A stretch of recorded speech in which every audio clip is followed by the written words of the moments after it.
അപ്പസ്തോലന്മാരുടെ പ്രവർത്തനങ്ങൾ എന്ന പുസ്തകത്തിൽ നിന്നുള്ള വായന 19-ാം അധ്യായം. പൗലോസ് എഫേസോസിൽ. അപ്പോളോസ് കൊറിന്തോസിലായിരുന്നപ്പോൾ പൗലോസ് ഉൾനാടുകളിലൂടെ സഞ്ചരിച്ച് എഫേസോസിലെത്തി. അവിടെ അവൻ ഏതാനും ശിഷ്യരെ കണ്ടു. അവൻ അവരോട് ചോദിച്ചു, നിങ്ങൾ വിശ്വാസികളായപ്പോൾ പരിശുദ്ധാത്മാവിനെ സ്വീകരിച്ചുവോ? അവർ പറഞ്ഞു, ഇല്ല, പരിശുദ്ധാത്മാവ് എന്നൊന്നുണ്ടെന്ന് ഞങ്ങൾ കേട്ടിട്ടുപോലുമില്ല. അവൻ ചോദിച്ചു, എങ്കിൽ പിന്നെ നിങ്ങൾ ഏത് സ്നാനമാണ് സ്വീകരിച്ചത്? അവർ പറഞ്ഞു, യോഹന്നാൻ്റെ സ്നാനം. അപ്പോൾ പൗലോസ് പറഞ്ഞു, യോഹന്നാൻ തനിക്ക് പിന്നാലെ വരുന്നവനിൽ, അതായത് യേശുവിൽ വിശ്വസിക്കണമെന്ന് ജനങ്ങളെ ഉദ്ബോധിപ്പിച്ചുകൊണ്ട് അനുതാപത്തിൻ്റെ സ്നാനമാണ് നൽകിയത്. അവർ ഇത് കേട്ട് കർത്താവായ യേശുവിൻ്റെ നാമത്തിൽ സ്നാനം സ്വീകരിച്ചു.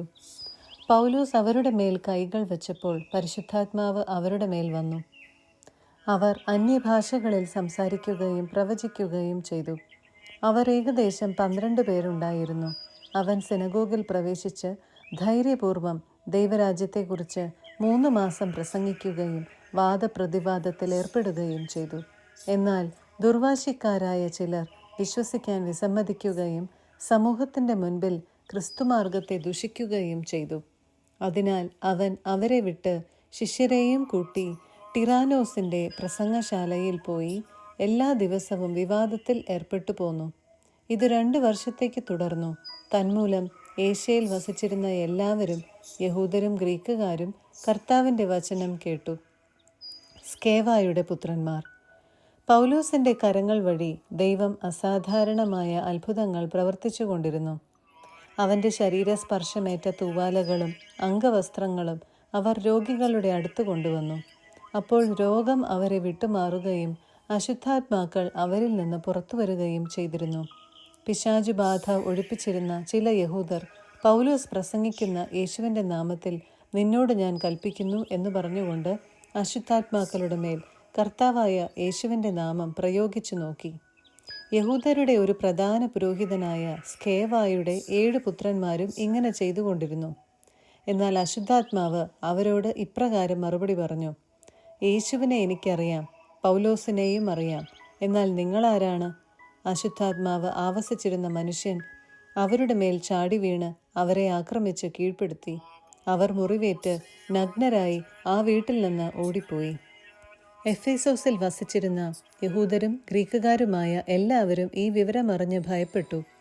കർത്താവായ യേശുവിൻ്റെ നാമം കൂടുതൽ പ്രകീർത്തിക്കപ്പെടുകയും ചെയ്തു. കൂടാതെ വിശ്വാസം സ്വീകരിച്ച പലരും വന്ന് തങ്ങളുടെ ദുർനടപടികൾ ഏറ്റുപറഞ്ഞ് കുറ്റം സമ്മതിച്ചു. ക്ഷുദ്രപ്രയോഗം നടത്തിയിരുന്ന അനേകം ആളുകൾ തങ്ങളുടെ ഗ്രന്ഥച്ചുരുളുകൾ കൊണ്ടുവന്ന് എല്ലാവരും കാൺകെ അഗ്നിക്കിരയാക്കി. അവയുടെ ആകെ വില കണക്കാക്കിയപ്പോൾ 50,000 വെള്ളി നാണയങ്ങൾ വരുമെന്ന് കണ്ടു. അങ്ങനെ കർത്താവിൻ്റെ വചനം വിപുലമായി പ്രചരിക്കുകയും അതിൻ്റെ ശക്തി വെളിപ്പെടുകയും ചെയ്തു. ഈ സംഭവങ്ങൾക്കു ശേഷം പൗലോസ് ആത്മാവിൻ്റെ പ്രേരണയനുസരിച്ച് മക്കദോനിയ, അക്കായിയ എന്നീ പട്ടണങ്ങൾ കടന്ന് ജെറുസലേമിലേക്ക് പോകാൻ തീരുമാനിച്ചു.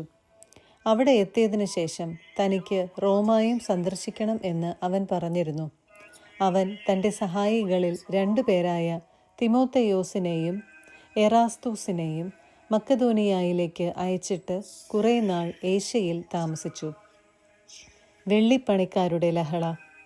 ആയിടെ ക്രിസ്തുമാർഗത്തെ സംബന്ധിച്ച് വലിയ ഒച്ചപ്പാടുണ്ടായി. അർത്തേമിസ് ദേവിയുടെ ക്ഷേത്രത്തിൻ്റെ വെള്ളി മാതൃകകൾ ഉണ്ടാക്കിക്കൊണ്ടിരുന്ന വെള്ളിപ്പണിക്കാരനായ ദമേത്രിയൂസ് ശില്പവേലക്കാർക്ക് വലിയ തോതിൽ തൊഴിലുണ്ടാക്കി കൊടുത്തു പോന്നു. ഇവരെയും ഇതേ തൊഴിലിൽ ഏർപ്പെട്ടിരുന്ന മറ്റുള്ളവരെയും വിളിച്ചുകൂട്ടി അവൻ പറഞ്ഞു, മാന്യരെ, നമ്മുടെ സമ്പത്ത് മുഴുവൻ ഈ തൊഴിലിൽ നിന്നാണെന്ന് നിങ്ങൾക്കറിയാമല്ലോ. എന്നാൽ കൈകൊണ്ടുണ്ടാക്കിയ ദൈവങ്ങൾ ദൈവങ്ങളെ അല്ല എന്ന് പ്രഖ്യാപിച്ചുകൊണ്ട് പൗലോസ് എന്ന ഈ മനുഷ്യൻ എഫേസോസിൽ മാത്രമല്ല ഏഷ്യയിലാകെ വളരെ പേരെ വഴിതെറ്റിക്കുന്നത് നിങ്ങൾ കാണുകയും കേൾക്കുകയും ചെയ്യുന്നുണ്ടല്ലോ. തന്മൂലം നമ്മുടെ ഈ തൊഴിൽ അപഹാസ്യമായി തീരും എന്ന അപകടം മാത്രമല്ല ഉള്ളത്, പിന്നെയോ മഹാദേവതയായ അർത്തേമിസിൻ്റെ ക്ഷേത്രം പൂർണ്ണമായി അവഗണിക്കപ്പെടുകയും ഏഷ്യയിലും പരിഷ്കൃത ലോകമെങ്ങും ആരാധിക്കപ്പെടുന്ന അവളുടെ പ്രതാപം അസ്തമിക്കുകയും ചെയ്യും. ഇതു കേട്ടപ്പോൾ അവർ കോപാക്രാന്തരായി വിളിച്ചു പറഞ്ഞു, എഫേസോസുകാരുടെ അർത്തേമിസ് മഹോന്നതയാണ്. നഗരത്തിൽ മുഴുവൻ ബഹളമായി. അവരെല്ലാവരും കൂടി പൗലോസിൻ്റെ സഹയാത്രികരും മക്കദോനിയാക്കാരുമായ ഗായിയൂസിനെയും അരിസ്താർക്കൂസിനെയും വലിച്ചിഴച്ചുകൊണ്ട് പൊതുമണ്ഡപത്തിലേക്ക് തള്ളിക്കയറി. ജനക്കൂട്ടത്തിലേക്ക് പോകാൻ പൗലോസ് ആഗ്രഹിച്ചെങ്കിലും ശിഷ്യന്മാർ അവനെ അനുവദിച്ചില്ല. പൗലോസിൻ്റെ സ്നേഹിതരായ ഏഷ്യയിലെ ചില പ്രമുഖർ ആളയച്ച് പൊതുമണ്ഡപത്തിലേക്ക് പോകാൻ തുനിയരുതെന്ന് അവനോട് അഭ്യർത്ഥിച്ചു. അവിടെ ഓരോരുത്തരും ഓരോന്ന് വിളിച്ചു പറഞ്ഞുകൊണ്ടിരുന്നു. സമ്മേളനം ആകെ അലങ്കോലമായി. തങ്ങൾ അവിടെ എന്തിനാണ് ഒരുമിച്ച് കൂടിയതെന്ന് തന്നെ മിക്കവർക്കും അറിഞ്ഞുകൂടായിരുന്നു. യഹൂദർ മുൻപോട്ട് കൊണ്ടുവന്ന അലക്സാണ്ടറിനോട് ജനക്കൂട്ടത്തിൽ ചിലർ സംസാരിക്കാൻ ആവശ്യപ്പെട്ടു. അലക്സാണ്ടർ ആംഗ്യം കാണിച്ചിട്ട് ജനങ്ങളോട് ന്യായവാദത്തിന് മുതിർന്നു.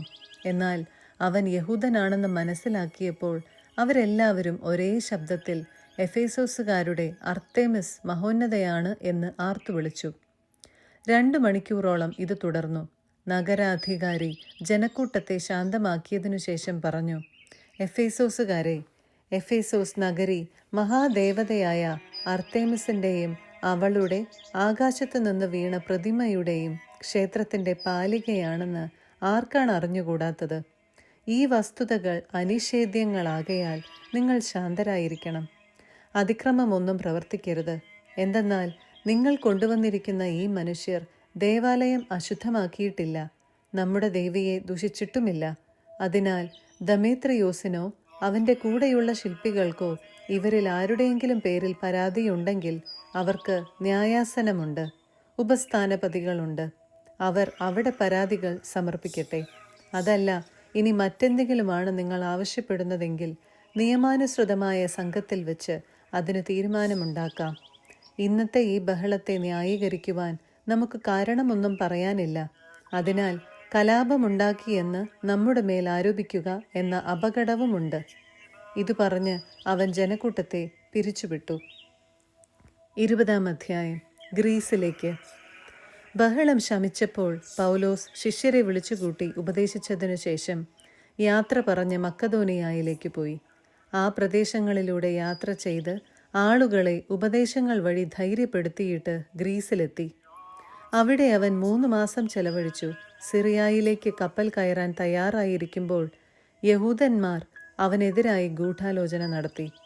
അതിനാൽ മക്കദോനിയായിലൂടെ തിരിച്ചു പോകാൻ അവൻ തീരുമാനിച്ചു. പീറൂസിൻ്റെ മകനായ ബെറോയാക്കാരൻ സോപ്പാത്തർ, തെസലോനിക്കാരായ അരിസ്താർക്കൂസ്, സെക്കോന്തോസ്, ദെർബേക്കാരനായ ഗായിയൂസ്, തിമോത്തേയോസ്, ഏഷ്യയിൽ നിന്നുള്ള ടിക്കിക്കോസ്, ത്രോഫിമോസ് എന്നിവർ അവനോടൊപ്പം ഉണ്ടായിരുന്നു. അവർ മുൻപേ പോയി ത്രോവാസിൽ ഞങ്ങളെ കാത്തിരുന്നു. പുളിപ്പില്ലാത്ത അപ്പത്തിൻ്റെ ദിവസങ്ങൾക്കു ശേഷം ഞങ്ങൾ ഫിലിപ്പിയിൽ നിന്ന് സമുദ്രയാത്ര ചെയ്ത് 5 ദിവസം കൊണ്ട് ത്രോവാസിൽ അവരുടെ അടുത്തെത്തി. അവിടെ 7 ദിവസം താമസിച്ചു. ത്രോവാസിനോട് വിട.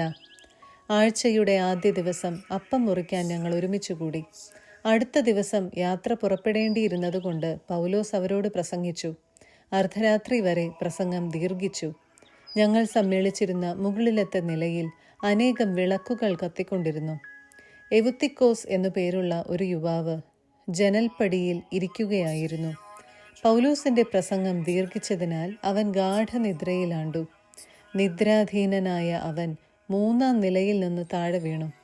അവനെ ചെന്ന് എടുക്കുമ്പോൾ മരിച്ചു കഴിഞ്ഞിരുന്നു. എന്നാൽ പൗലോസ് താഴെ ഇറങ്ങിച്ചെന്ന് കുനിഞ്ഞ് അവനെ ആലിംഗനം ചെയ്തുകൊണ്ട് പറഞ്ഞു, ഭയപ്പെടേണ്ട, അവനു ജീവനുണ്ട്. പൗലോസ് മുകളിൽ ചെന്ന് അപ്പം മുറിച്ച് ഭക്ഷിച്ചതിനു ശേഷം പ്രഭാതം വരെ അവരുമായി ദീർഘനേരം സംഭാഷണത്തിലേർപ്പെട്ടു. അനന്തരം അവൻ അവിടം വിട്ടുപോയി. അവർ ആ യുവാവിനെ ജീവനുള്ളവനായി കൂട്ടിക്കൊണ്ടുപോയി. അവർക്ക് അത്യധികം ആശ്വാസമുണ്ടായി. മിലേത്തോസിലേക്ക്. ഞങ്ങൾ നേരത്തെ തന്നെ ആസോസിലേക്ക് കപ്പൽ കയറി. പൗലോസ് അവിടം വരെ കരമാർഗം സഞ്ചരിച്ചതിനു ശേഷം കപ്പൽ കയറുമെന്നായിരുന്നു തീരുമാനം. ആസോസിൽ വെച്ച് അവൻ ഞങ്ങളെ കണ്ടുമുട്ടിയപ്പോൾ ഞങ്ങൾ അവനെ കപ്പലിൽ കയറ്റുകയും മിത്തിലേനയിൽ എത്തിച്ചേരുകയും ചെയ്തു. അവിടെ നിന്ന് കപ്പൽ യാത്ര തുടർന്ന് അടുത്ത ദിവസം ഞങ്ങൾ ഖിയോസിന് എതിർവശത്തെത്തി. പിറ്റേ ദിവസം ഞങ്ങൾ സാമോസിൽ അടുത്തു. അതിൻ്റെ അടുത്ത ദിവസം മിലേത്തോസിൽ എത്തിച്ചേരുകയും ചെയ്തു. ഏഷ്യയിൽ സമയം ചെലവഴിക്കരുതെന്ന് വിചാരിച്ച് എഫേസോസിൽ അടുക്കാതെ കടന്നു പോകണം എന്ന് പൗലോസ് തീരുമാനിച്ചിരുന്നു. സാധിക്കുമെങ്കിൽ പന്തക്കുസ്ത ദിനത്തിൽ ജെറുസലേമിൽ എത്തിച്ചേരാൻ അവന് തിടുക്കമായിരുന്നു. എഫേസോസ് വിടുന്നു. മിലേത്തോസിൽ നിന്ന് അവൻ എഫേസോസിലേക്ക് ആളയച്ച് സഭയിലെ ശ്രേഷ്ഠന്മാരെ വരുത്തി.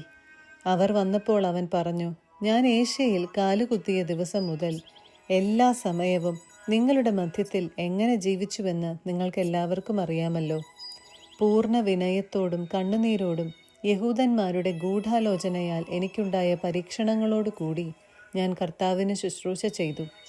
നിങ്ങളുടെ നന്മയ്ക്കുതകുന്ന ഏതെങ്കിലും കാര്യം നിങ്ങൾക്ക് പറഞ്ഞു തരാൻ ഞാൻ മടി കാണിച്ചിട്ടില്ല. പൊതുസ്ഥലത്ത് വച്ചും വീട് തോറും വന്നും ഞാൻ നിങ്ങളെ പഠിപ്പിച്ചു. ദൈവത്തിലേക്കുള്ള മനപരിവർത്തനത്തെക്കുറിച്ചും നമ്മുടെ കർത്താവായ യേശുവിലുള്ള വിശ്വാസത്തെക്കുറിച്ചും യഹൂദരുടെയും ഗ്രീക്കുകാരുടെയും ഇടയിൽ ഞാൻ സാക്ഷ്യം നൽകി. ഇതാ, ഇപ്പോൾ പരിശുദ്ധാത്മാവിനാൽ നിർബന്ധിതനായി ഞാൻ ജെറുസലേമിലേക്ക് പോകുന്നു. അവിടെ എനിക്ക് എന്ത് സംഭവിക്കുമെന്ന് അറിഞ്ഞുകൂടാ. കാരാഗൃഹവും പീഡനങ്ങളുമാണ് എന്നെ കാത്തിരിക്കുന്നതെന്ന് എല്ലാ നഗരത്തിലും പരിശുദ്ധാത്മാവ് എനിക്ക് വ്യക്തമാക്കി തരുന്നുണ്ട് എന്ന് മാത്രം എനിക്കറിയാം. എന്നാൽ എൻ്റെ ജീവൻ ഏതെങ്കിലും വിധത്തിൽ വിലപ്പെട്ടതായി ഞാൻ കണക്കാക്കുന്നില്ല. എൻ്റെ ഓട്ടം പൂർത്തിയാക്കണമെന്നും ദൈവത്തിൻ്റെ കൃപയുടെ സുവിശേഷത്തിന് സാക്ഷ്യം നൽകാൻ കർത്താവായ യേശുവിൽ നിന്ന് ഞാൻ സ്വീകരിച്ചിട്ടുള്ള ദൗത്യം നിർവഹിക്കണമെന്നും മാത്രമേ ഞാൻ ആഗ്രഹിക്കുന്നുള്ളൂ. ദൈവരാജ്യം പ്രസംഗിച്ചുകൊണ്ട് നിങ്ങളുടെ ഇടയിൽ ഞാൻ സഞ്ചരിച്ചു. എന്നാൽ ഇതാ, ഇനി ഒരിക്കലും നിങ്ങൾ എൻ്റെ മുഖം ദർശിക്കുകയില്ലെന്ന് ഞാനിപ്പോൾ മനസ്സിലാക്കുന്നു. തന്മൂലം നിങ്ങളിൽ ആരെങ്കിലും നഷ്ടപ്പെട്ടാൽ അവൻ്റെ രക്തത്തിൽ ഞാൻ ഉത്തരവാദിയല്ല എന്ന് ഞാൻ ഇന്ന് പരസ്യമായി പ്രഖ്യാപിക്കുന്നു. എന്തെന്നാൽ ദൈവത്തിൻ്റെ ഹിതം മുഴുവൻ നിങ്ങൾക്ക് വെളിപ്പെടുത്തി തരുന്നതിൽ നിന്ന് ഞാൻ ഒഴിഞ്ഞു മാറിയിട്ടില്ല. നിങ്ങളെയും അജഗണം മുഴുവനെയും പറ്റി നിങ്ങൾ ജാഗരൂകരായിരിക്കുവിൻ.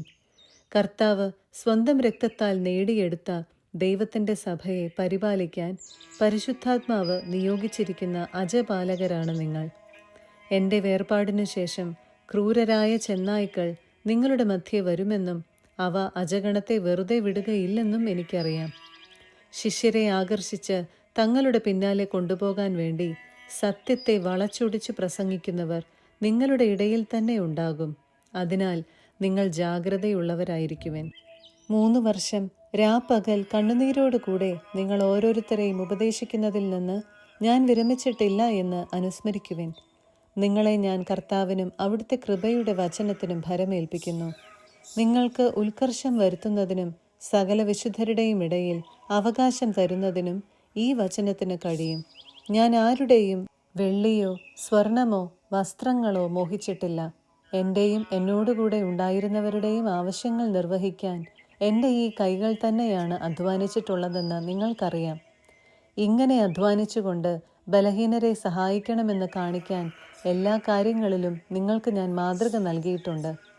സ്വീകരിക്കുന്നതിനേക്കാൾ കൊടുക്കുന്നതാണ് ശ്രേയസ്കരം എന്ന് പറഞ്ഞ കർത്താവായ യേശുവിൻ്റെ വാക്കുകൾ നിങ്ങളെ ഞാൻ അനുസ്മരിപ്പിക്കുന്നു. ഇത് പറഞ്ഞതിന് ശേഷം അവൻ മുട്ടുകുത്തി മറ്റെല്ലാവരോടും കൂടെ പ്രാർത്ഥിച്ചു. അവരെല്ലാവരും കരഞ്ഞുകൊണ്ട് പൗലോസിനെ ആലിംഗനം ചെയ്തു ഗാഢമായി ചുംബിച്ചു. ഇനിമേൽ അവരവൻ്റെ മുഖം ദർശിക്കയില്ല എന്ന് പറഞ്ഞതിനെക്കുറിച്ചാണ് എല്ലാവരും കൂടുതൽ ദുഃഖിച്ചത്. അനന്തരം അവർ കപ്പലിൻ്റെ അടുത്തുവരെ അവനെ അനുയാത്ര ചെയ്തു. 21 അധ്യായം. ജെറുസലേമിലേക്ക്. ഞങ്ങൾ അവരിൽ നിന്ന് പിരിഞ്ഞ് കപ്പൽ കയറി നേരെ കോസിലെത്തി. അടുത്ത ദിവസം റോദോസിലേക്കും അവിടെ നിന്ന് പത്താറായിലേക്കും പോയി. ഫെനീഷ്യയിലേക്ക് പോകുന്ന ഒരു കപ്പൽ കണ്ട് ഞങ്ങൾ അതിൽ കയറി. ഇടത്തുവശത്തായി സൈപ്രസ് ദൃഷ്ടിയിൽപ്പെട്ടു. എങ്കിലും അത് പിന്നിട്ട് ഞങ്ങൾ സിറിയയിലേക്ക് തിരിച്ചു. ചരക്കിറക്കാൻ കപ്പൽ ടൈറിൽ അടുത്തപ്പോൾ ഞങ്ങൾ അവിടെ ഇറങ്ങി. ശിഷ്യന്മാരെ കണ്ടുപിടിച്ച് ഞങ്ങൾ 7 ദിവസം അവിടെ താമസിച്ചു. പരിശുദ്ധാത്മാവിനാൽ പ്രേരിതരായി അവർ പൗലോസിനോട് ജെറുസലേമിലേക്ക് പോകരുതെന്ന് പറഞ്ഞു. അവിടുത്തെ താമസം കഴിഞ്ഞ് ഞങ്ങൾ യാത്ര തുടർന്നു.